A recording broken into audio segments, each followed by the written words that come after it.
Hey, Loco Sports fans, welcome to a Tuesday night edition of the Loco Sports Lowdown that feels like a Monday because it was a holiday yesterday. And so y'all got the like Monday vibes today, even though it's Tuesday. It Yeah, just kind of it's a felt like a Monday after Monday. a long week. It wasn't Monday after a long week, or Tuesday after a long weekend always feels like a Monday.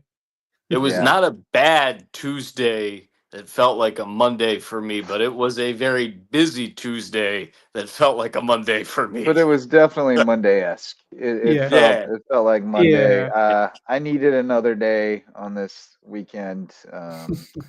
But it is yeah, what it is. We No grind doubt. on. At least we have a 4-day week this week. That's the Yeah. yeah. that's the So flip side of it. yeah, it's already That's Wednesday. We're gonna be 2 days away from week two. It's right, crazy. which is the opposite of last week, where I felt like we got to Wednesday and I was like, how is it only Wednesday? It didn't feel possible. It was the But week yeah, that we're getting. never ends. I tell you what, man. Us teachers, pray for your teachers in your life. It's been a grind already, and we've got a Yes, long way to indeed. go. But and your students are grinding No out doubt. there too. But yeah, we've got a great show tonight. Since it's basically our Monday show, we'll do the highlights thing and check out the highlights from a bunch of high school football games and kind of rehash what happened on Friday night. And we may, if he's got any energy left after football practice, hear from Colleton Prep quarterback Cale Owens. As of 9 o'clock, he was not home from practice yet, so we'll understand if he decides to punt, to just throw this one out of bounds and punt and live to fight Doesn't play another Notre day. Dame. I But we've been trying to get him. He asked on. He's a big fan of the show, and he's it's been awesome. putting up numbers, and certainly we've been impressed with what Colleton Prep's done the last couple of weeks, and they're leading into some big games. So we'd love to talk with him. But if not, we're going to have plenty to carry the show. And then Wes, I sent you a little news I came across just a minute Yes. ago.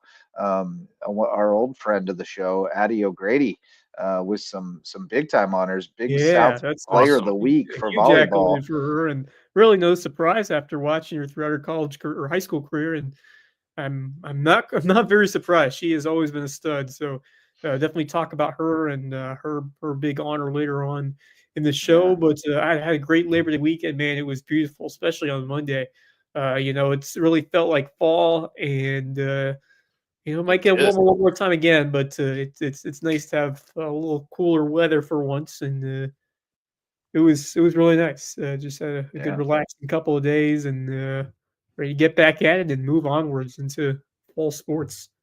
Yeah, I got to sleep Us, off sleep off the week on yeah, Saturday morning and then headed up to Asheville to join the family. It was my wife's birthday, so she wanted to go to Asheville. We used to go there all the time before the kids got too big to carry up a mountain and too right. small, but we're still too small to walk up a mountain. So we took them now. We hadn't been in quite a while.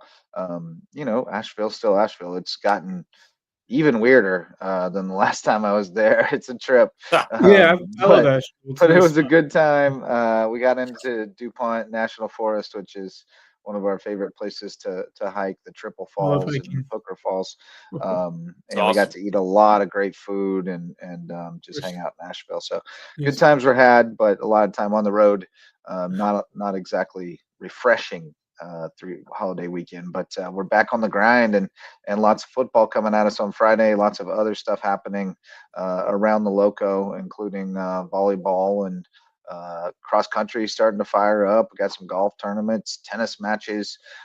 So we'll be trying to get out and about and getting our correspondence out and about to more events as we go on this fall. But Marcus, how was your holiday weekend? What'd you get into? You It called the was Gator football on Saturday, right? it was good. And then yeah, Friday got things rolling uh over there with the Hardyville Whale Branch game, and then boom, Saturday I went out to Gator football. It was raining like crazy. I'm like, what in the world's going on? Uh it was wild, and we actually had a little bit of a issue with the setup. So got to see Coach BJ Payne there, and got to see a couple of his kids. It was good though. I mean, not for a great reason, but with the way the field was playing and just with the fact Hilton Head's at it for the first time in who knows how long, and just all the environment. There was a lot of guys that were down, so we got out of there early. Yeah. Came back home, ended up watching some college football, a bunch of it in the second half of the day, and then Sunday hung out with my parents for a little while and just kind of took things easy. And then yesterday went off to work and hung out with the Libs for the second half of the day, getting ready for another week of football and our first week actually calling games. As again, we've got Whale Branch, Ridgeland. It is the I-95 Bowl. And I want to say, certainly, I doubt he would listen to this, but I have to give credit to my dad because I was telling him all about, the game lists that we have and the names for the bowl games and that type of thing. And I said, we've got the 278 Bowl coming up. He's like, what? I said, yeah, Whale Branch Ridgeland 278 Bowl. I had forgotten that I actually listed that out and gave it to JP, and that on the email I said Whale Branch versus Ridgeland 278 Bowl. And he looked it up yesterday. He's like, this is what you sent me. I'm like, what the heck was I thinking? That You're does like, not neither make any sense neither at one all. of them is on 278. Like, what? That's exactly what my dad said. And when JP said, and I said the same thing, I'm like, maybe I didn't have enough coffee that day. I don't know what the heck I was thinking. No. So we Oh, went back no. into the archives, and the last Oh, time we boy. had a game at Ridgeland was that May River Ridgeland game from 3 years ago, and we called it the I-95 Bowl. So we settled on that. That makes more sense than So 278. I know, and Yeah. that's exactly what I told my dad. I'm like, I don't know what I was thinking, but apparently I sent Could this have called it the Kusahatchee Clash. to my guy, right? I sent this to my guy JP, and he's like, "Yeah, you definitely made a mistake there, son." And then of course he happened to throw in the tagline, "I'm smarter than the average bear," and I said, "Yes, you are, Yogi. Yes, you are, Yogi." The My dad and I, we have a lot of fun. battle for Point South. The battle for Point South. Oh, jeez. There you Call go. it that.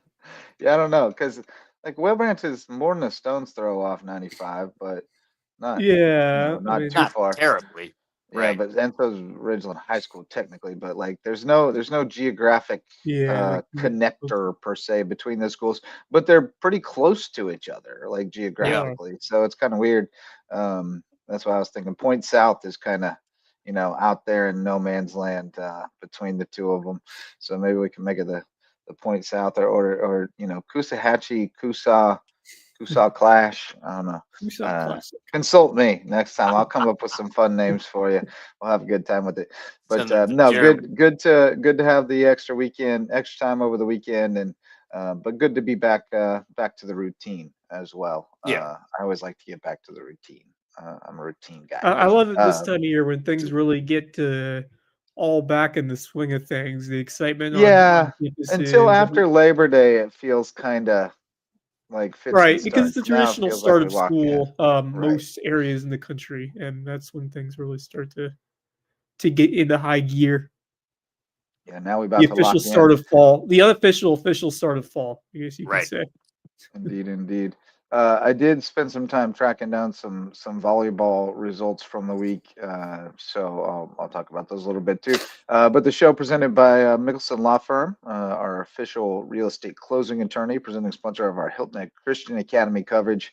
I've been with us since the beginning and still supporting us. Mikkelson Law Firm, our all-star sponsor, and then we also have a new all-star sponsor, WHHI TV. Our partner in local sports coverage, and nobody else doing it really. It's you and me, brother. It's us and Right. and that's about it. Us against the world. So Our excited to be partnering with you guys as the great pregame cruise. sponsor for your WHHI TV games of the week, and you guys will be at Ridgeland as we mentioned this week for Whale Branch Ridgeland, and I'm looking forward to that one. I think it should be a competitive game that both teams have a chance to win, and neither one of them is probably going to pile up a whole bunch of wins this year. It doesn't look like so. That makes it a big game for both of them. Yeah. It's kind of a rivalry game, as we mentioned, geographically speaking. Those kids know each other, and should be a good one on Friday night. I'm sure you're excited to get the call out in Agree. Seabrook. Absolutely. Daniel Court and I, Larry Jacomot, Jeremy Pope will be near us, but I'm I'm really excited for y'all to see Forrest Tucker and what he can do. I met Forrest Yeah. last week. He's going to be doing the pregame. He was out at both practices today. He's going to be handling the pregame, probably some interviews throughout the day or throughout the game as well. So he's going to be a big part of what we do. And just having met him and been around him a little bit, he's a young kid, but he's got a lot of energy and he's excited to join us. So we're happy Oh, to to have be a him for young sure. kid with a lot of And energy. we'll be having Max Araj with us a Wow. bunch too, Another sweet. young kid with lots of helping out energy. with Yes. camera or sideline interviews. So happy to have those guys on board as well as the rest Train of them up, our coach. terrific crew. Yeah, man, good stuff. So speaking of Whale Branch, let's check out the highlights from what was. Oh man, it was loud, and it was It community sure night was. in It Seabrook. was. They filled in better than that, and the Hardyville side was packed out too. So it was a It good was. crowd out in Seabrook on a pretty Friday night. Just really nice, not too hot. The vibes were right. They always got good vibes in Seabrook. Didn't seem doubt, like every the night. mosquitoes were too much of a Yeah, they problem. weren't too bad until Funky later. I Bunch and felt I were like in the stands, but there's Kamari Brown. He was vibing early on. The Canes were in command in the first half, really. Kamari making plays all over the place. You're going to see a lot more of him here in a little bit. But here we go. Canes on offense. Millie Santiago. And you got Kyrell Jameson, who we had on the show the other night, the reigning special teams player of the week yeah, he had in the himself a good state. game too. There's Kyrell again, making moves on the outside. Canes driving. They really had the momentum, and there's Jeff Riley with the water. Hey, very As you can nice. see right there. And then we got a field goal. It's a fake field goal. Kamari Brown, round in, and he'll tiptoe into the Nice end play zone. call. Love it. Love the Yeah. aggressiveness on the line. Outstandingly well done. Yeah. I knew it was coming because they said, Kamari, the knee. So I knew what was coming. And here goes Kamari on a jet, and he's going to truck a man at the end. Only problem for the Canes was that Kamari was cramping up in the second half and couldn't stay on the field. They weren't able to get it in the end zone that time. Whale Branch stood up on defense, but then nice defensive play there by Emiliano Santiago. Joseph Ferguson in on it, and then Jay Ferg going to get up in the hole right here. Nice play by the middle linebacker, taking down Jamon Bowers. But as the night went on, Whale Branch started to win that in the trenches. There's Kamari again, really did. streaking down the field. Great camera work, by the way, as well. That was me. And I expect really a big game in the trenches for both Whale Branch and Ridgeland on Friday. So that made it 14-0. Yeah, I mean, it's going to be won and lost there. And I liked what I saw from Whale Branch's front in the second half of this game. They really kind of took control. Here's Kamari Brown again after they made it 14-6 on a Bowers touchdown. Kamari on the kick return. Taking that seam. And there he goes. See you later. He's got quite a 2-game highlight reel right now. I happen to have caught all 7 of his touchdowns on video so far. So we're batting 1,000. But Jamon Bowers and Shady Harris kept coming. That's Javion Harris. He had 181 rushing yards. Yeah, Bowers had he was 144 and 4 touchdowns. Bowers, my goodness. I forgot how good he is. Well, he's been playing quarterback there since he was a freshman. So, yeah, he's been there for a while, but now he's really starting to. For a long time, he was kind of they're waiting for him to develop, and then wait and see guy. And now this is time to really show off. In there and just run the ball. They expect him to use him a lot this year because he is. But a shifty guy. He had a bunch of picks the last couple of years. He really more developed into a really good DB. Getting the primary role on when offense. He wasn't playing QB, but he can really run it. And there he is, getting in the end zone again. I believe that one made it 20 apiece. Man, when it gets hype at Whale Branch, it is something else over there with the I had to split out, but the Warriors take the dub That might have made it 28 Nice to win for 20 Whale after. Branch. Great 40 to to see 20 was that. the final. Yep. Especially after last week against the Good Bluffton team. It felt like, Yeah. I mean, couldn't find a way to put points on the board.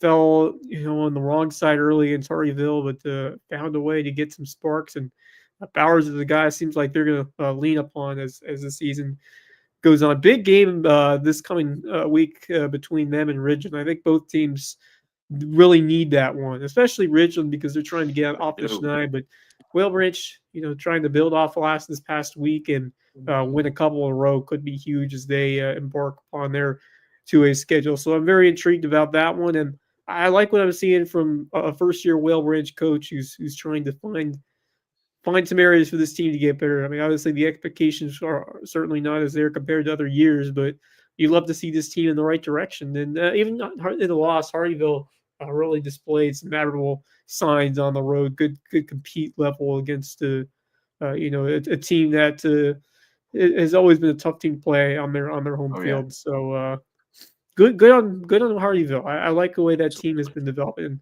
Getting that win over in their opener, getting that win early was important, and they got some tough ones coming up. I know they got they're heading out to Hilton Head soon, which will be And Yeah. certainly a I'll have challenge. that game as On well. WHHI. Yeah. Yep. That's going to be a And tough matchup for us. Although, yeah, Hilton Head had a tough night on Friday. Yeah. Not only Unfortunately, did some they lose injury the game concerns. 31-8 to James Island, but the one touchdown they scored on that play, Derek Rajewski took a header, as I understand it, like was tackled low from behind and went face first Mm. and somehow broke his nose. I'm Oof. guessing the helmet wasn't tight enough maybe and the Mm. face mask smashed in. I'm sounds not about sure right. exactly, but based off of what his dad posted on Facebook, it sounded like it was pretty scary, and they took him to the Yeah, hospital and thought orbital or facial fracture was possible, but the diagnosis was only easy for me to say, broken nose. So it's not a season ending deal, but I don't know what the timetable looks like for that. But there was some fear that it could have been a season-ending thing.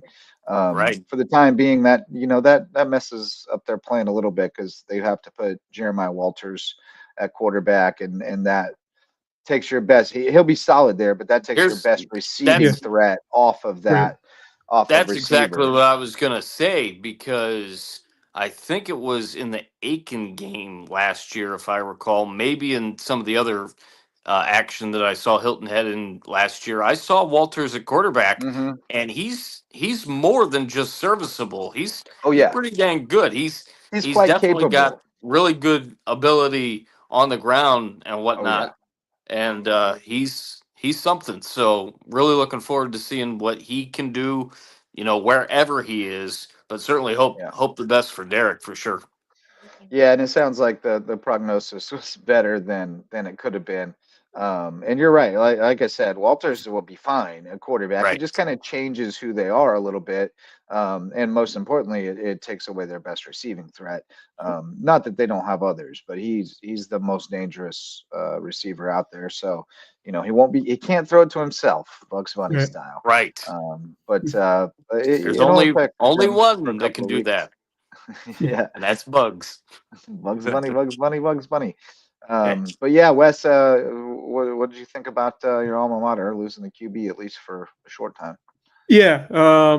Concerning to see him go down like that. It's just unfortunate when something like that happens. They're really going to have to rely upon that ground game of Zornecki and they have Risher. Yeah. They have guys who can move the football, Oh but yeah, this is a team that can do more than just pass the ball, but it certainly always hurts when you lose your starting quarterback. Payne has dudes though. He's going to get guys yeah, to go under center or at least yeah. deliver their athleticism and Oh yeah, deliver different looks for this team. And he's yeah. And going to divide. he's they already do a flexible decent as amount of it. read option, and Yeah. and they So I have don't think speed this option in offense is there and too stuff. much predicated on the pass compared to other offenses No. and Mm-mm. around the area. I think they'll be fine. But that being said, hopefully it's not too serious for Naziski because he's growing into an important piece of that team. So he loves him back soon, but I don't think it takes a huge hit for this offense.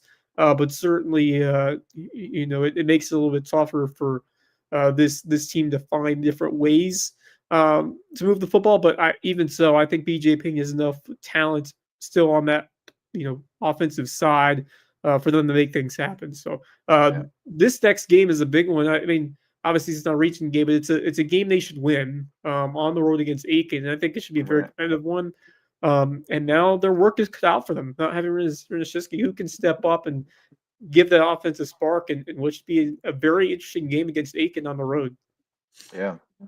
Yeah, and they blew them out last year. So, and I 45-0. I think no that was doubt about without that. It's always tougher on the return trip back, but 100%. Yeah, but I mean, I think I expect Aiken to fight a little bit more than what we saw last time. Yeah. But I do still think Hilton Head should come away with a win there. But certainly, but it's a big win. They need to bounce back and get back on track after a tough loss. Well, they were not the only James Island, team. they're a top 10 team in 5A right now. Oh yeah, they're legit. Team. They're legit. But still, you don't want to drop 2 in a row. You want to You stop never do. that. You never do. Stop the bleeding. Yeah. They're not the only team that lost their quarterback. Buford had a bunch of guys go to the ER post game. And I know that quarterback Anthony Kaler had a broken collarbone, so sounds like he's done for the year. Although, as Jimmy noted Friday night in the group chat, and we mentioned it on the live show, they liked what they saw from the backup quarterback. I mean, we've seen it before, the next man up mentality from Library. Yeah, that's great, and that's what they're going to need too, because they had a lot of that with injuries last year. They're going to. Well, I just remember the year when they lost Haley, and then Ferris stepped in. They won the region. Yes. Right. They won like 4 in a row. Yeah. That was crazy. So not a good week to be a Lowco quarterback on the injury. No, Emiliano Santiago from I will say that certainly Buford was playing on a short week, only 4 days in between games, and that's the danger of. I mean, it's obviously it was pretty good by the weather, but there is danger, of course, when you play 2 games and such, especially for high school athletes. It's not easy. I mean, it's difficult, but just unfortunate. It's early in the season when I thought Buford starter. I really liked what I saw. Before Dorchester had pretty good defense in that first game and frustrated them, but it just hurts for Buford and that young man to have his season potentially cut short and potentially over. Yeah, he wasn't the only one. They had Xavier Smalls, big tight end. He had a knee possible ACL situation. There was another Xavier. That's exactly what you did not. It's like I said, just really fortunate to see it. But this is a year where Buford really needed to stay healthy, and I was really hoping that Buford would find that opportunity. But they've still could bounce back this year, but. I still think they need more help on offense. No need to lose your starting quarterback. There's Buford's done it before, but it's really not going to be easy when you're down your starter going into the year for an offense, which I really wanted to see more from them. And they've had some tough competition so far. This is the time where you're really going to have to get contributions from lower depth on your team, and you hope they're able to fine tune and continue to get better and give yourself a chance come region play, but certainly getting a little tougher right now for the Eagles of Buford. But who would have thought Philip Simmons at Buford this week would be somebody's getting their first win? Wow! Right, those are 2 teams that had some good seasons recently. 2 pretty solid programs. It was a couple of years back when those teams from the same region, they were competing for region championship. So exactly. Different. Is that where Javon's going to be this week? That's a good question. Do you happen to know? I would think that's got him written all over it. Yeah, I mean, Savannah Country Day in Bluffton should be a very good one. A big matchup. And Silver Bluff, Hampton County is also interesting. That should be exciting. He will be at Philip Simmons Buford. So all right. I'll be over at the Den to see the Den of Savannah Country Day squad coming in, a team that they blew out, but I expect to be a lot closer this year with how, although Bluffton I feel like has not played up to their full potential so far. So Will this be the week? Yeah, they do have to sharpen up a Playing little against bit. its really good team or a better team that we see the best from Bluffton this week. I mean, they looked pretty good this week. Yeah, Looking at I agree. the video, and matter of fact, let's watch the video from student journalist Sam Deaton, who is just absolutely killing the game, guys. Heck yeah. Ladies and gentlemen, that is what you call a dynamite segue. It is. Yeah, there you go. Dynamite. All the Sam's bells doing and whistles here. some really good work Entrance. on these sidelines. Yeah. I know I gave him some trouble the other night about not having the final score ready for us, but I was just fun, and he's really killing it. This is Aiden Mitchell. Cordell Hawley was out.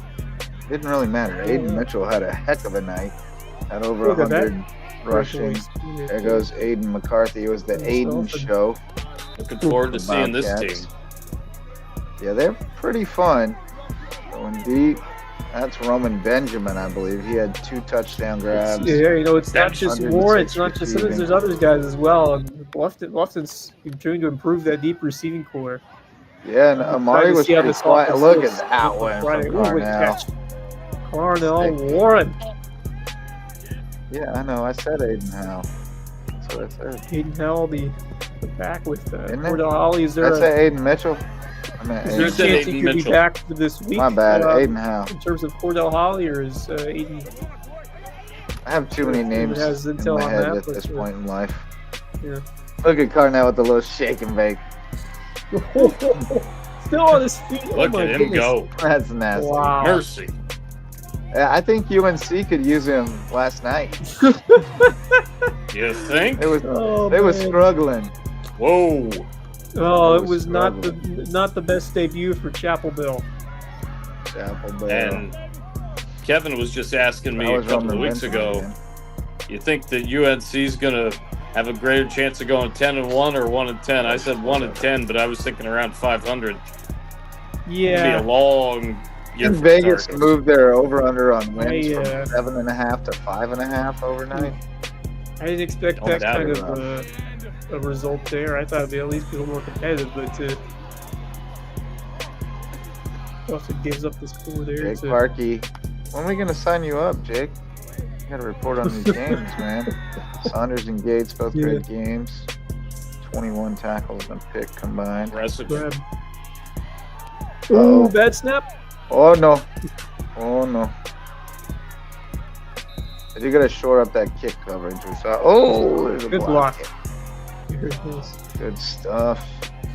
There goes Aiden Howell again. Man, that's pretty tough for your backup running back. That dude's shifty. And the Bobcats. Great work on the celebrate. Camera. I'm really good work from Sam. These student interns stepping right in and absolutely crushing it. And not only that, but wait, there's more. Sam also, after the game, caught up with the man we were just talking about, UNC commit Carnell Warren. Obviously, you're one of the best receivers in the state, if not the nation. What do you kind of think separates yourself from the same guys fighting for the same scholarships, the same opportunities? If I had to say, I think it's just work. A lot of stuff that people don't see, like me coming in early in the morning, throwing the ball extra with Aiden, or late at night throwing the ball extra with Aiden. I feel like that's all it is to it. And then how important is that relationship with Aiden? You guys have been together 3 years now. Basically like a brother at this point. I feel like just ever since me and Aiden started throwing the ball, like the relationship was an automatic click. So I think our relationship is strong. Absolutely.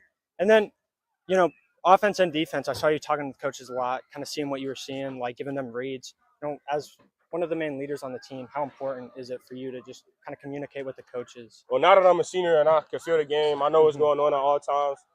It's kind of like me being an extra coach, just being on the field, communicating and making sure everybody in the right situations and spots. Yeah. And then, speaking of being both sides on both sides of the ball, so you got the diamond turfs on, Colorado. Yeah. How big is like Travis Hunter, Deion Sanders, just as like motivators for you? I think Trav, both sides of the ball, you watch him, like you can learn anything that you need to learn.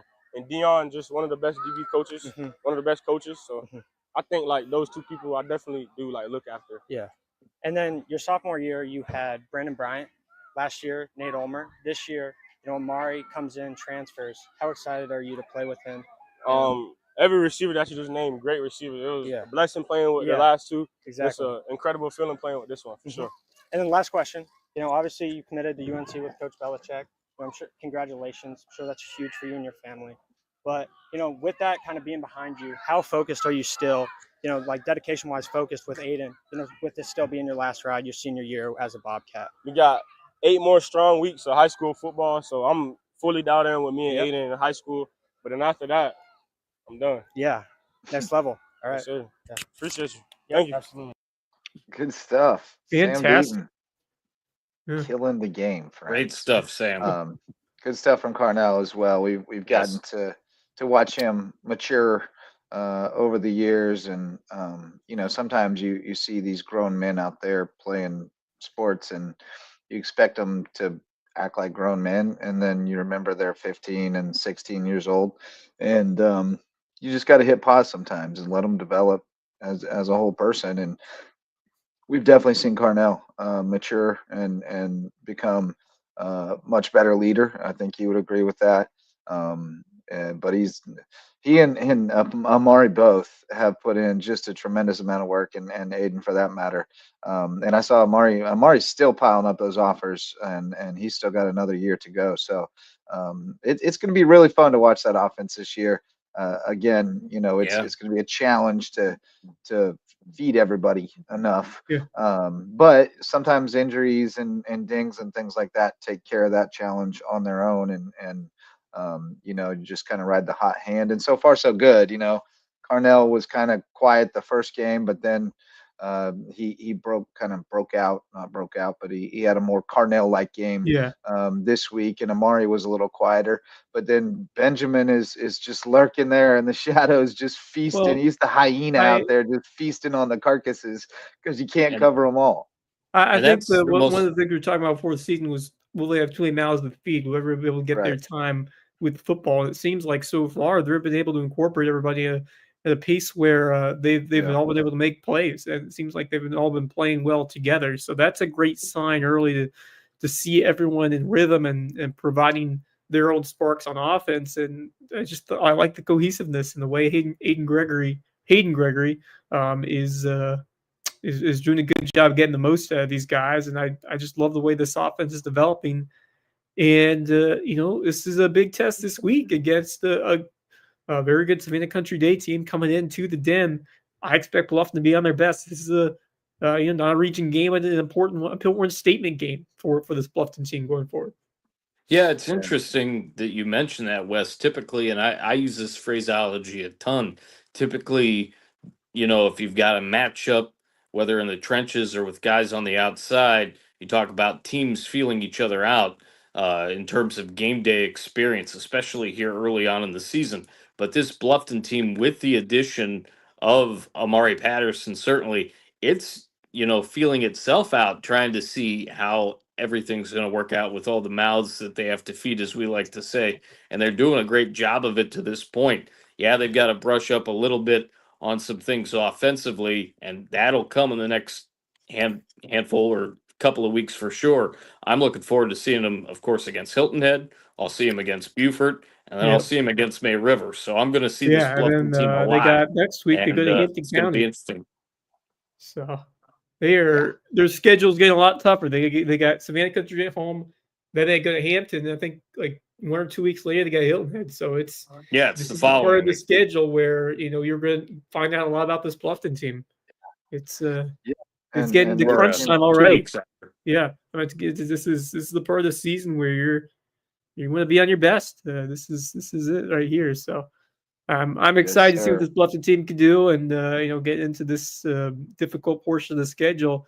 You're expecting a little bit more from that team, and Hayden Gregory I think he has his guys in the right mindset, and I expect a big time crowd on Friday to watch what should be an interesting one against I guess a very good Savannah Country Day team, and I'm excited to see that hype and to see Mari Patterson suiting up for this Bluffton Bobcat team, because I just remember seeing all the highlights, all the reels, all the excitement from what he garnered before in his career here at Lowco, and this offense at its peak could be a lot of fun. And Ugh, I think yeah, McCarthy is yeah. doing his part as well. I mean, sometimes we forget talking about how well he has done and how important he is having that experience now under center, and that he has really impressed by that touch he had in some of his throws in that past game.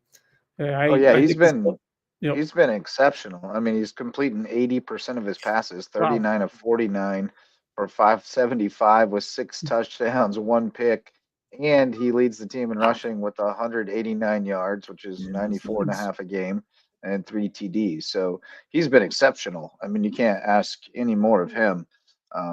Certainly, they look the part, man. They I do. mean, so far, the defense. It's hard to tell about the defense so far.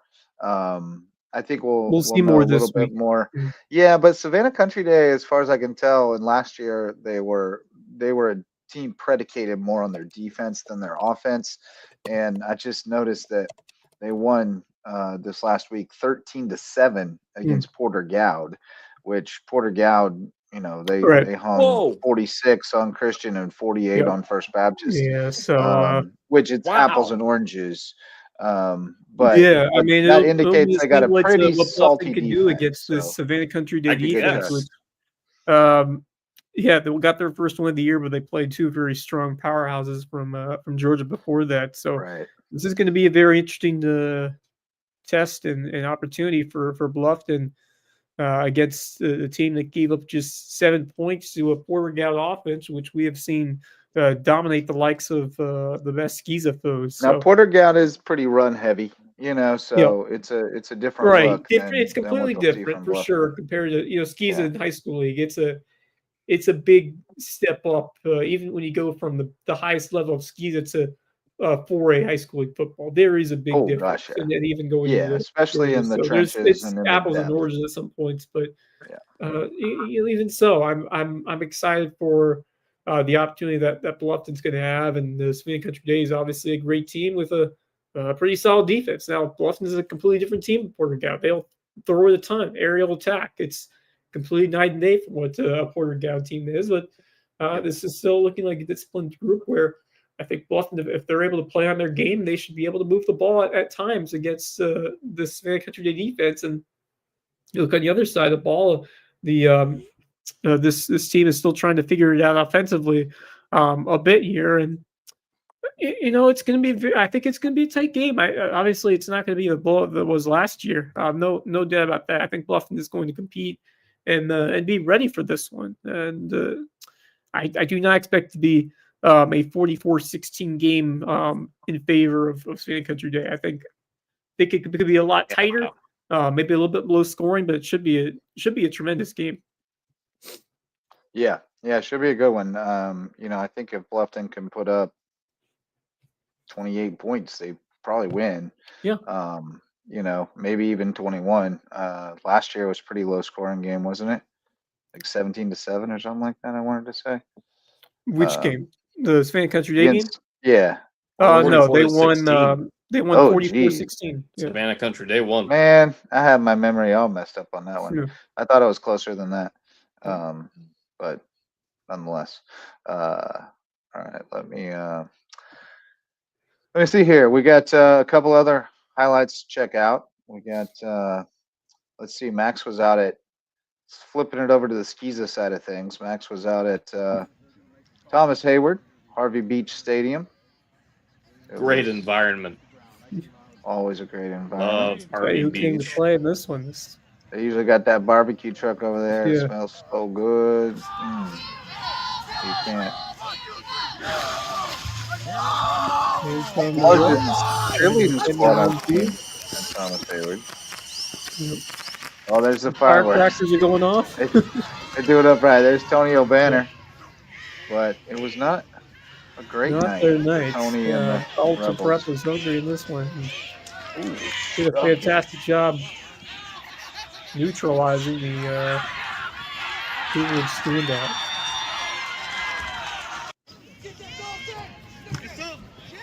There's Kel Owens, our guy. Beautiful throw towards the left side. Great grab on the other end.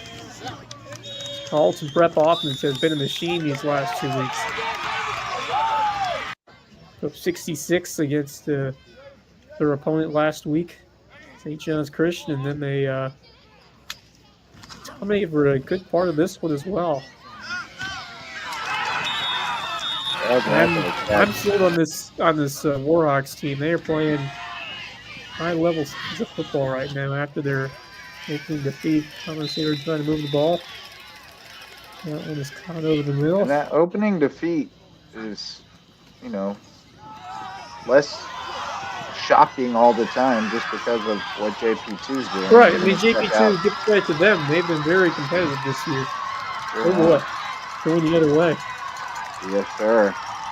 Defensive touchdown. That'll do it. That'll ruin your night real quick. Yeah, no, you can score. Tony slinging it, but nobody home.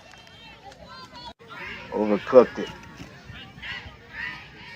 Tony Hill quarterback. Looks like it's going to be Tony at QB, which is what it has to be, I think. Yeah. Oh, there he goes. Yeah, and that's why. Because on any given play, Tony he can do that. Quarterback. And if he does it 3 or 4 times a night, you probably win. Yeah. No doubt. I mean, the odds are forever in your favor. Yeah. Just keep letting him run the ball. I mean, he's your most talented guy. You got to find a way to give him the ball on every play if you can. I miss watching him. It's been a whole generation we've watched this man. Oh, man, this is his 5th year. He's playing as an 8th grader. He's been here for half a decade. It's crazy. Gray shirt. That's right. Yeah. Kale Owens can sling it. He had to call off tonight. He's feeling a little tuckered out. He'll have to get on another time. I don't blame him. He's up for a post gamer or another. No doubt. We'll definitely have to have him on sometime soon. That would make sense. A post game would be having a really outstanding start to the season. I'm really impressed by his poise and his talent over there. And then someone I really would love to see play off the Czech schedule, but love to see a Carleton prep game at some point. And they look like they're going to be a threat to go all the way in 1A at this point. I think Buford Academy still maybe a bit above them, but I think right now Carleton prep is not too far away. By the way, they've been playing the last 2 weeks with the ease they've been scoring on offense, and they still have a defensive core that can shut you down at points in the game, and the great coaching staff that's certainly learned a lot from the game against JP2, where once again, I mean, only a 9-point game. JP2 is a great team, and you come back, you put up 66 next week, and now you're rolling. And you got Andrew Jackson Academy, but in at the end of the month, the big game against Buford Academy, and they get to host it. That's it's a nice opportunity if you're able to keep playing this way, and then have a chance to be home. And actually, they got their last 5 games of the year all at home: Clarendon Hall, Buford Academy, Patrick Henry Lee, and Dorchester. So wow. a lot of home games at the end of the year. That's wild. I don't see that. They haven't played a home game yet. They road heavy at the beginning, and then they get to play at home the back half. Wow, strange schedule. I think I'm with you on them and BA on a collision course right now. That looks like there's a no game doubt that I'm really looking forward to. Speaking of BA, they won big, 57-20 over St. John's Christian. Nick Underwood's 3-game stats are just outrageous here. Crazy. 57 carries for 694 yards and 10 touchdowns in 3 games. He's averaging 231.3 yards per game on the ground and 12.2 per carry. Outrageous. Watch out, Stricklander. They're coming for you this week. Got to be the best stats of anybody in the Lowco.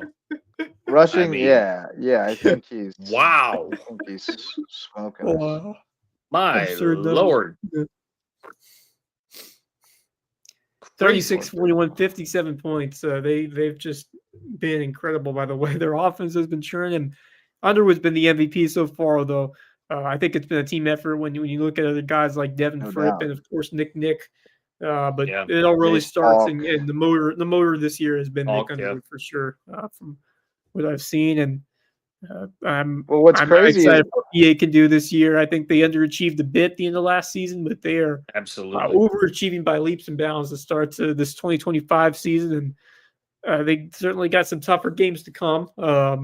Carlton Prep, and then they play Bethesda, Hilton Christian Academy, Thomas Hayward. So, yeah, back half of the season is going to be certainly challenging, but it's going to be a fun team to watch, see if they can keep this going, because if they've got a really talented core on the offensive side, and and of course the defense, which is bolstered by the big transfer Ross Saunders from Whale Branch. So they're loaded right now. Yeah, now granted, they're one knee injury to one of those two-way And linemen that's away the from concern being for a Skeezy. totally different team. Yep. That's always the fear with the Skeezy team. There's just not a lot of depth there, especially in the trenches. But no, Nick Schufer Jr., he was, I don't know that they were sure he was going to be the quarterback going into camp. He kind of won the job, but that was kind of a question mark for them. But he's been terrific. He's 19 of 26 for 371 with 4 touchdowns, no picks, and he's rushed 23 times for 206 and a touchdown. So he's been outstanding. He's taken care of the ball and done what they need him to do. So they're looking good. I predict we'll be back at Charleston Southern on a Saturday. I'd say that's a good bet. I'd say that's a good bet, especially in 1A. Yeah. But I think the Christian Academy still has a lot of work to do in 3A, but I was just going to bring them up.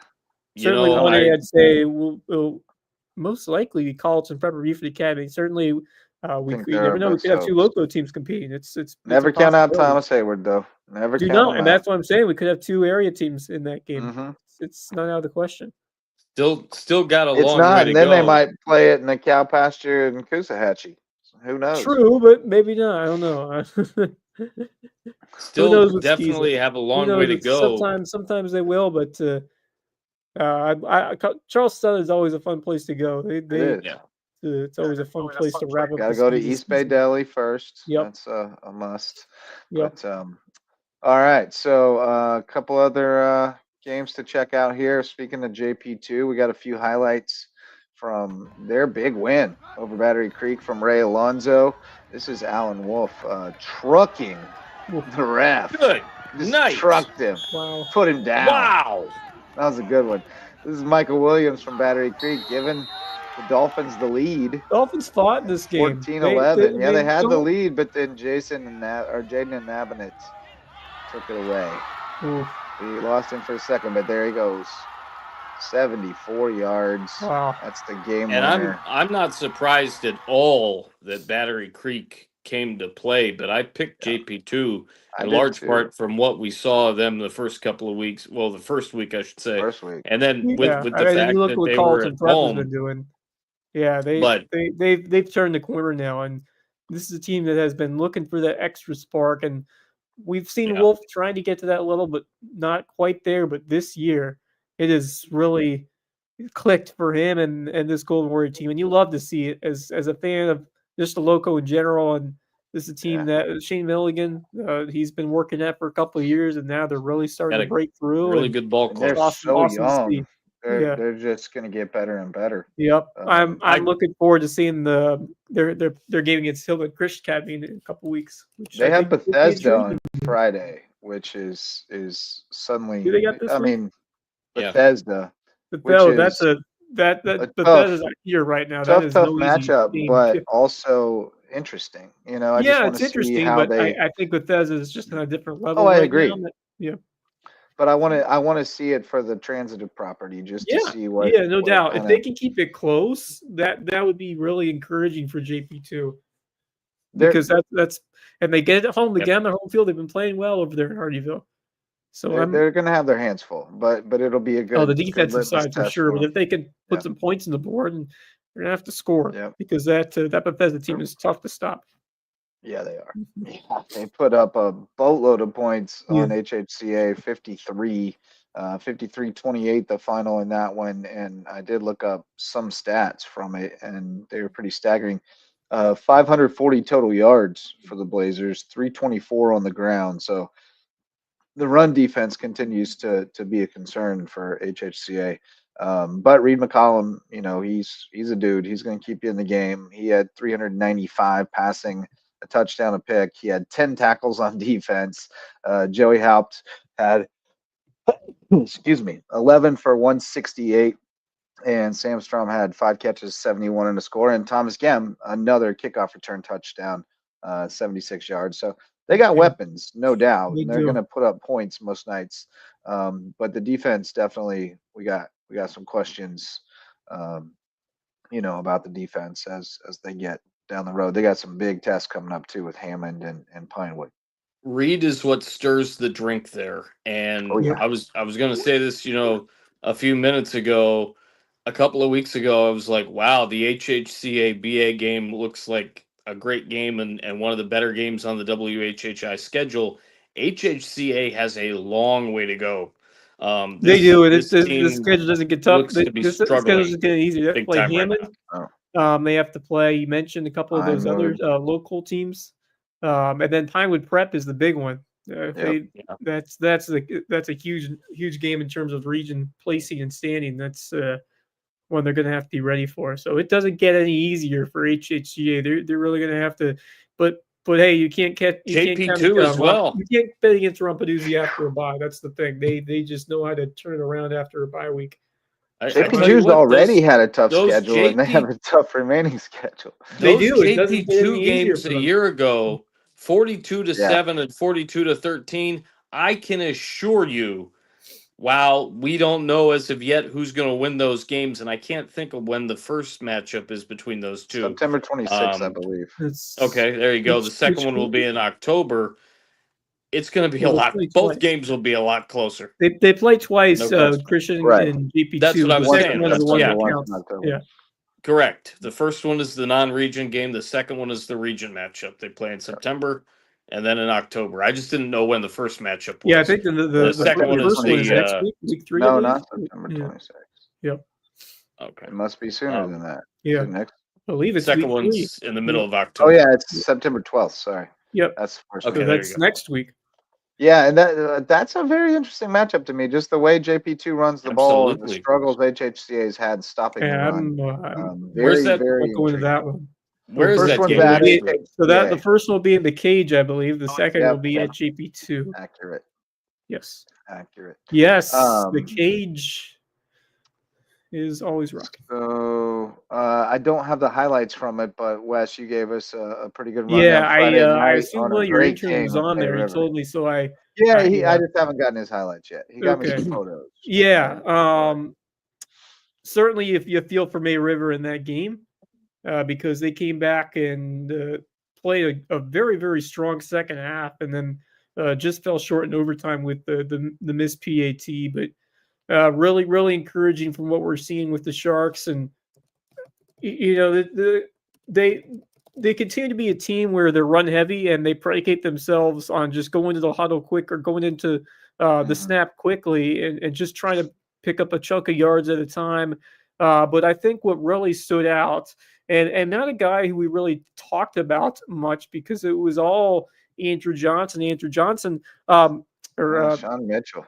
Yeah, Sean Mitchell had himself a game. He led the way in yards and scores, and he was just a beast in this one. And they really found a kind of a two-headed monster here. If they could continue to get this kind of good production from the line, opening up some lanes for these two, and the way they run their offense, they can pound the ball past you. And as long as May River doesn't get behind too much in some of these games, wear you down. They can certainly do that. And even though they were behind, they just found an extra spark to run it down the throat and just tire out that defense as the game went on. And West Ashley just couldn't find the extra oomph to stop them as much as this game wore along. And had a first opportunity to kick the time field goal, didn't go through. The second time it did, and special teams unfortunately becoming the factor in this game. But of course, West Ashley's running back just sensational. Yeah. My goodness, his breakaway speed. I mean, that kickoff return in the house, the second half, start the second half. Goodness, he turned on the Jets for that one, and he ended up scoring the go ahead or the winning touchdown after before they made the extra point. But yeah, D'Anthony D'Anthony Coleman Coleman. is his name. Yeah, stud. But May River, I like the way they competed so far this year. This was a strong effort. You would love them to get it done as this one wore along. I mean, you're not going to have to go face against that level of speed every week and a guy like Coleman, Right. but I want to see the defense just become a little bit more disciplined, and there were a couple opportunities to make tackles where they couldn't quite get there in time. If their defense can step up a little bit more, I like the way this offense is coming around, but this team's going to be a tough once region play begins. I love the way that Coach Yeah, they're Bonneville tough to game plan for. It's tough to simulate. Like you they said, they are. go so They're a team, as you fast. said, they can wear you down. They can just uh, get into your psyche a bit and fatigue you at times. They play really hard, strong brand of They football, just and keep pounding, they pounding, grind pounding, at you. pounding. They grind at you. Yeah. That's a good way to Yeah. put it. So They're And if not you miss flashy at one all. I tackle, think they'll take it to the house. they'll get back at it, and they should have a get right game this week at Lake City. And you go from there, because I think this Maryborough team is not too far away, and especially with the injury for Hilton Head to their Yeah. quarterback, I think it really levels in terms of just you don't see much difference between those. That I think Right. Bluff is a little bit ahead of Bay River and Hilton Yeah, Head, but I not think by so much. too. Not by much. I think that these teams, if you play today between two of these teams, it could Right. potentially go either way, and I think Yeah, I this agree. region is going to be tight, and it's all matchup based, because I think it's hard They for beat anyone up to on each other. this team if they're Exactly at their right. best. They beat up It on is each all other a matchup bunch. based. Yeah. I mean, we saw that last year. Like Bluffton just couldn't match up with Hilton Head run game last year. Just they could have played a bunch of times. It was just a bad matchup for them. Right. But I don't know that it will be this year necessarily. If Hilton Head has a weakness, it's maybe on the back end of the defense. So, they may be able to get after them there. So, yeah, a lot of fun stuff shaping up as we get into it. Starting to bring it toward a close here. Colleton County lost to Woodland 20-7, but showed some real fight. Outscored them 7-6 in the second half. Some encouraging signs there. Ridgeland is scoreless through 2. East Clarendon beat them And that was 32-0. That was what we So- were talking about. I can't recall if it was here on the show or before the show, you and I, JJ. Yeah, That's going to be a before. big. That's going to be a big key. I thought it was before. That's going to be a Yeah. big key for the game that I've got against Whale Branch on Friday. Is can Mhm. they put some points on the board? Obviously, but to go scoreless in 2 games, obviously Yeah. Tyshawn Smith is going to be a big factor in that. If he can break through with a couple of big plays, they may have a chance to put maybe a touchdown, 10 points, Mhm. maybe even 2 on the board. And they're going to have a chance to knock off Whale Branch, I think, because again, from what we saw from Whale Branch on Friday night, you and I, JJ, that offense can get through holes and make big plays happen, especially with that machine of Harris and Bowers. They both were Yeah. just absolutely terrific, and I expect them to be up to the task on Friday. Yeah, and they've added a couple of big boys on the line who I don't think were Yes. there as recently as 2 or 3 weeks ago. So they're getting better still. They're still recruiting those hallways and getting stronger as far as the roster goes. So don't sleep on Whale Branch yet. I think Whale Branch is gonna get another dub and be sitting 2-1, which would be a pretty I good think place to be. they're better than we thought they were. Yeah, I think so too. Sure. Other game, Patrick Henry, 29-27 win over Clarendon Hall. It was a big game for Rylan Brunson. He had a monster night, all 4 touchdowns, and he had a pick on defense, 128 rushing and 4 TDs, and picked off a pass. Alexander Buzzle with a tackle in the end zone for a safety, and that actually ended up being the difference in the game. Luke Sobey had a big game. State champ wrestler, 15 tackles on a fumble recovery, and he had Man. 57 yards from scrimmage, and Davon Glover with a pick 6. So love to the boys from the farm. Patrick Henry, a little bit of volleyball news. Not really news, just kind of catching up on some stuff. Patrick Henry girls are looking awfully good. May River looking strong. They swept Effingham County on Tuesday. That's the girls. Beaufort with a 3-1 win over HHCA. That got my attention. Beaufort may be more competitive in that region than they have been the last couple of years. Whale Branch with a sweep of Royal Live Oaks. Always good to see. Boys volleyball. I saw Battery Creek played a couple matches against Fort D and West Florence and dropped those. May River did lose one to Richmond Hill, but that's always a powerhouse. Beaufort with a sweep over Battery Creek. HHCA a sweep over Cross. We had some boys matchups with Somerville sweeping Bridges Prep and May River. May River swept Bridges Prep. And then Bridges Prep also dropping one to Eastside 3-0. And then on Saturday, some more volleyball. Eastside 2-0 over May River. Lucy Beckham 2-0 over May River. Sockasty 2-0 over May River. Those all boys scores. And even on Labor Day, the boys playing volleyball. Bridges Prep falls 2-0 to Fort D. So a lot of volleyball going on out there. And as we mentioned at the top of the show, one of our own honored this week, Yes. Addie O'Grady, who goes way back with us, state championship player at 2020 Hilton Head High School. And there you go. She's the Big South player of the week. Awesome. Hilton Head native, led all Big South players in kills per set, points per set, and hitting efficiency. 3.4 kills per set, 4.2 points per set, and she hit 542. They played at the Rumble at the Roan. Yeah, you're a volleyball analytics guy, so 542. I was a volleyball analyst in the past, so yeah, that's mind-boggling numbers there for O'Grady, and she absolutely was incredible to watch back in Hilton Head High, and was the star of that team, and along with a few others, including the year our fellow intern Brooke Simons helped win that team a state championship a couple of years back, and Addie was something else when the match was at its climactic stages. Knew how to get the job done and put away balls and to give them some key points throughout that run. But just the poise and the alertness that she plays with, just a multi-skilled, multifaceted player, and just fantastic to see her excel. That is off the charts in terms of those numbers to see what she's been doing at a very competitive college level right there. So great to see that she's been still at it and excelling, and a tremendous young woman, and she's going to do outstanding things this season and well after her career is over on the court, no doubt. So that's a tremendous honor. Way to rep the Lowco. Trying to pronounce let the rope go. No, she's awesome. Great kid and great family, and senior now at Upstate. So yeah, it's crazy. It's winding down for fast. I mean, doesn't seem too long ago. At least it kind of does. I feel like 2020 seems like a while now.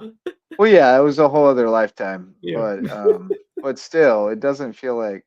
I don't know. They grow up so fast. They do. So fast. It's true. But all right, boys. Shout out to Hudson's Seafood House on the docks for their support. They are the official sponsors of Under the Bus. New episode tonight. I was hanging out with the boys earlier tonight. Wes as well. They're queued up and ready to go. They talked a lot of college football, a little NFL, lots of tennis, and they kind of forgot to talk baseball. So maybe next week on Under the Bus, presented by Hudson's Seafood House on the docks, a great place for seafood, sunsets, and cocktails on Hilton Head Island. If you need a personal injury attorney in Beaufort, call on Twinge and Twombly. They've got a rare name, but they provide remarkable service, and it's from the one and only Jeff Riley, who says hi to his number one guys, the best of the best, the three amigos. What's up, Jeff? Jeff Riley brings us Twinge and Twombly, personal injury attorneys. Call on them if you need help.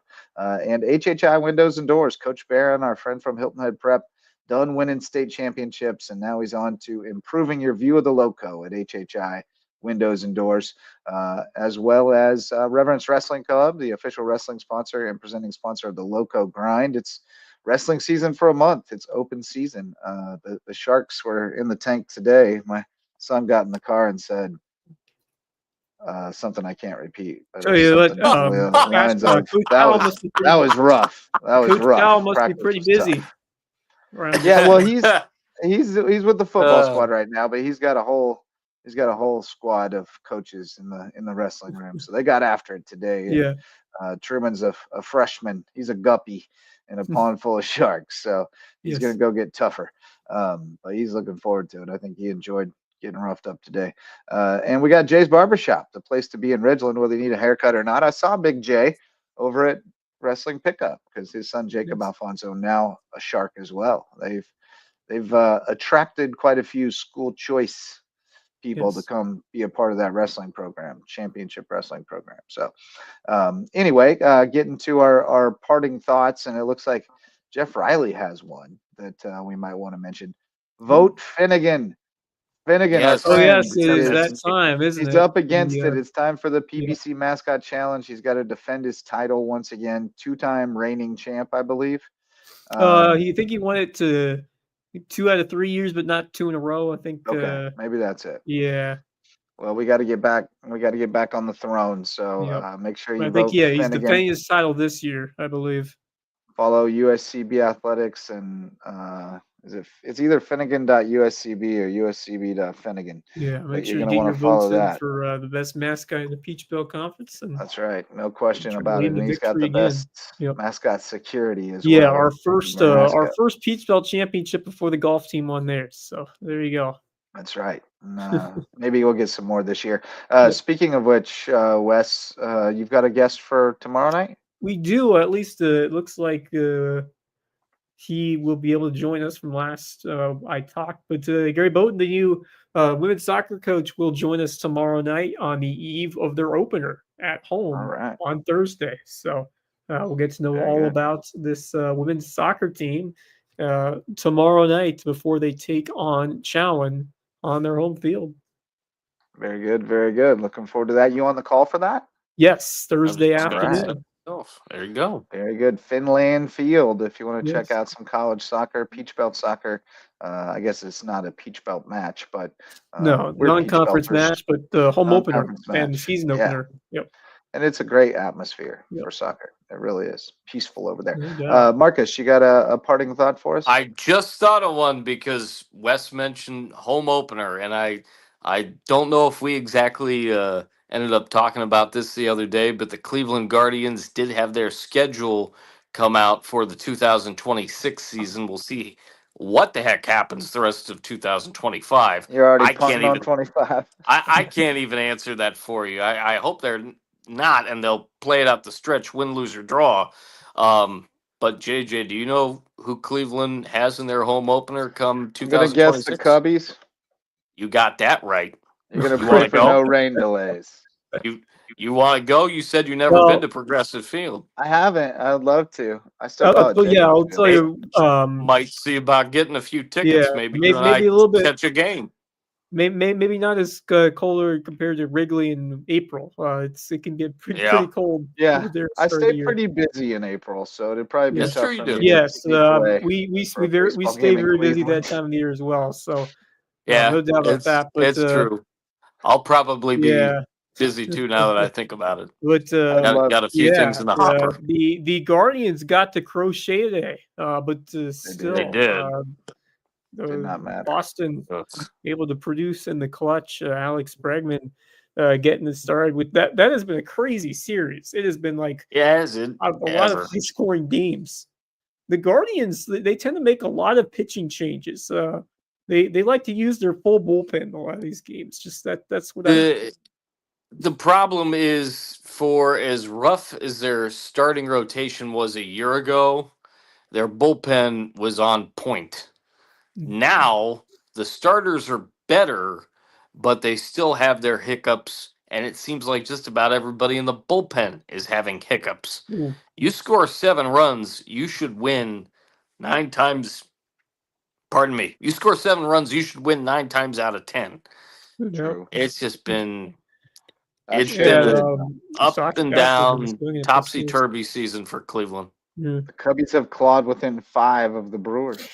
Ooh, I'll tell you what. I thought believed that Milwaukee was running away with it. But there are still 4 weeks left of the season, so Cubs have found a. And the Cubs already a took the situation season here. series from them, so they Yeah. got the edge. Yeah, do they play them again? Do they have another series? Do you have any more series against Milwaukee I don't before the think season's over? so, but I could be wrong.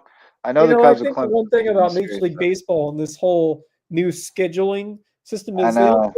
play. They lost a lot of the divisional games I know. with the new setup where you play every team at Right. least once. Right, because you Right. used to play each other 19 times. Now It you only was- play them 13. right. Yeah. So that's So you that's a big difference. You lost That's 2 a huge series difference. essentially. Yeah. Yeah, Home to home. yeah. But Because yeah, Cubbies are those still rivalries, like those 10 rivalry games games are clear of important, and you just don't the see them Reds. as much very often now. Yeah, I know. It's kind of a bummer. I'm really a traditionalist when it comes to all that. I would prefer that we went back to, 2 divisions in each league, and there's the DH and the AL, but Yeah, not the NL, and there's no interleague play. Like, if we could go back and undo yeah, interleague play, I right. would. Yeah, I I mean, preferred the mystique well, at of the least All-Star like, game and the World Series when they yeah, didn't play each I other. just Or go when you back to got when I was traded a kid across where leagues, you that was only like a played. There was huge like deal. a portion of the schedule where everybody played interleague games. Then that Right. was it. Then you just play within your own league the Yeah, rest of the year. the Correct. initial introduction of interleague was better, but once they went In the to 90s. half the playoff teams being decided by wild cards, then it became unfair to have the unbalanced schedules. Right. So, that's why I'd rather go back honestly to Yeah. divisions, and even if we're going to go to more teams, just take more top teams from each division. But Yeah. I don't know. It is what it is. I Yeah. don't worry about things I can't control. Yeah. I love baseball. I don't really care how they Yeah, I mean, I'll watch stack the up the product standings and that much. yeah. Whatever the rules are, like, that's sports, Yeah. right? The rules are Yeah. the rules, Yeah. and we can't change those, but we just see what happens within them. Well, So I don't fuss there are about some that too things. much. There are some rule changes that are good. There are some that are not so. Absolutely, yeah. But Look, I no like sense fussing about it's the a rules. interesting opinion. A lot of people don't like it. The traditionalists don't like it, but I like the run around second rule in Major League Baseball. I love the mind games and all the strategy. To like when you have that run around second, do you bunt them over? Do you Yeah, swing no, I away? do like that. It's I do starting to like that grow part on of me. it. Yeah, I I mean, like the run around second extra inning rule. I guess I don't hate But it, but well, obviously not for the playoffs. They shouldn't have in the playoffs, which they don't. But right. just I like the way that it's implemented. I prefer it to position players pitching. Let's put it that way. Sure. I tell you, the one rule that I am so glad that they took back after the 2020 season was if you play a double header, they're back to both be a 9-inning Yeah, game. that was the right That decision. drove be playing me 7 times. nuts when they went with Yeah, the that was old weird. college rules. Yeah, that of was those were 7-inning that games was during doubleheader COVID days. Yeah. I hated that.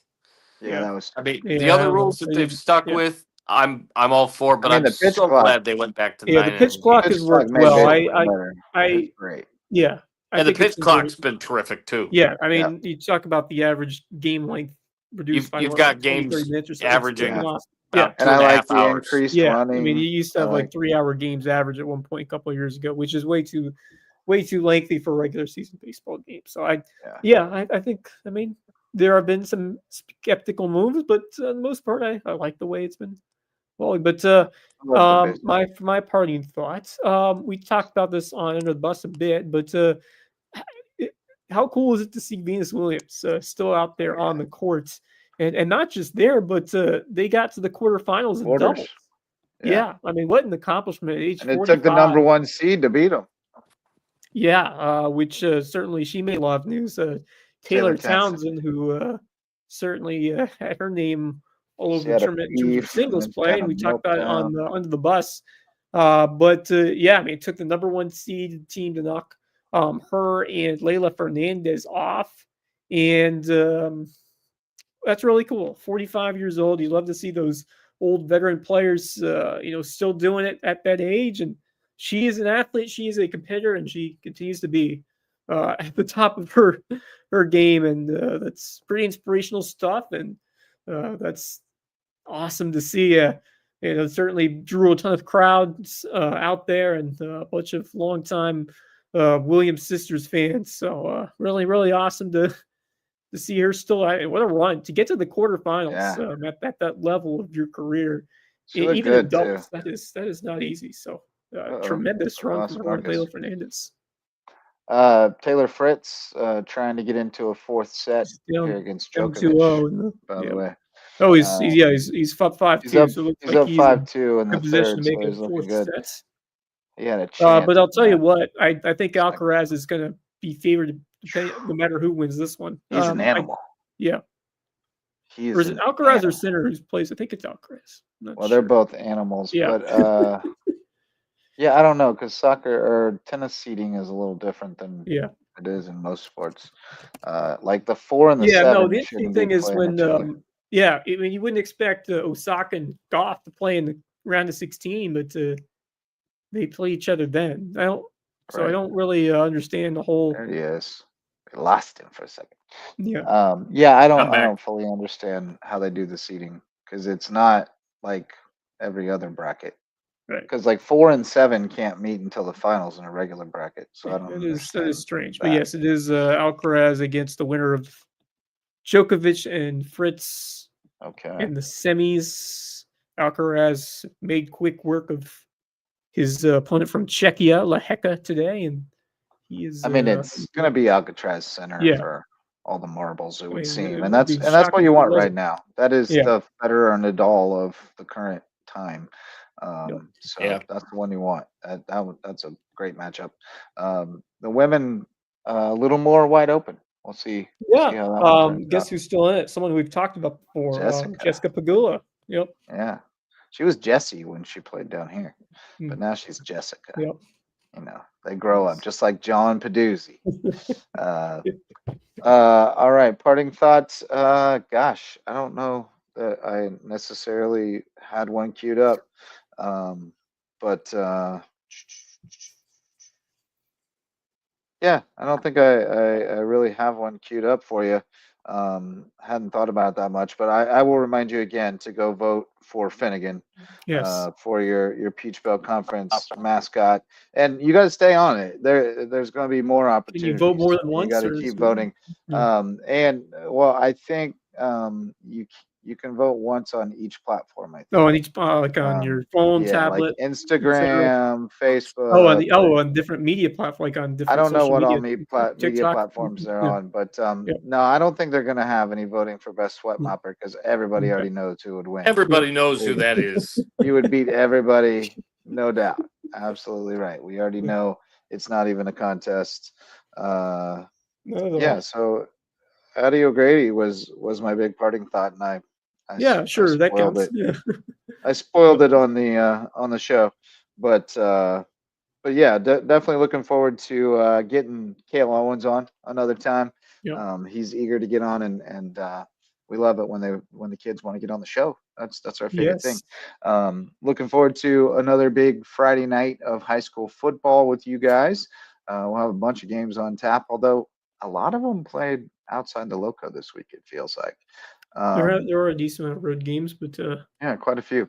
May have to double team at some of them because there aren't as many. So, what else we got going on this week? A little volleyball, a little tennis. Quite a bit of volleyball coming up on. I think we're getting close to when it really starts getting frantic. Yep, should be good. So, all right, we'll be back tomorrow night. We got Gary Bowden on to talk USCB women's soccer. That should be fun. Thanks to all of our sponsors, especially the OGs, Mikkelson Law Firm. Thanks to everybody who went out and helped us cover high school football on Friday. Great coverage, great video coming in from all over the place. We appreciate you. Team effort. Let's go Team Lowco. And thanks to all of you for showing up to listen or watch, as well as to my wingman tonight, the three amigos, Marcus Walsh, Wes Kerr, and Justin Jarrett. Till next time, go Lowco.